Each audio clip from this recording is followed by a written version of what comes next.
చక్రీచారణాసనాలో sitting పొజిషన్లో ఈ విధంగా కూర్చుని 2 హ్యాండ్స్ ఫింగర్స్ని లాక్ చేసేసి ఉంచేసేయండి.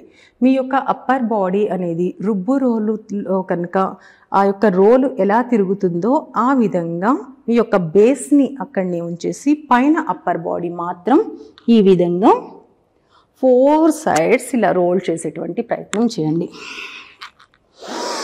బ్రీత్ ఇన్ చేస్తూ బ్రీత్ అవుట్ ఫార్వర్డ్, ఇన్హేల్ చేస్తూ ఎక్సేల్ ఫార్వర్డ్. అదేవిధంగా ఇప్పుడు మనం బ్యాక్కి కూడా చేయాల్సి ఉంటుంది.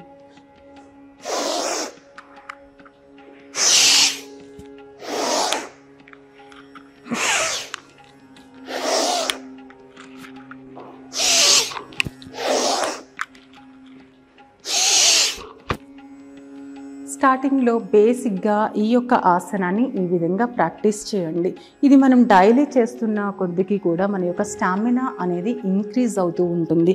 సో ఈ యొక్క స్థితిలో సెకండ్ అడ్వాన్స్ ఎలా చేయాలో చూపిస్తాను. ఈ యొక్క అడ్వాన్స్లో కాస్తంత డిఫికల్టీ ఉంటుంది, బట్ మీరు 3 కౌంట్స్ అయినా చేయడానికి ట్రై చేయండి.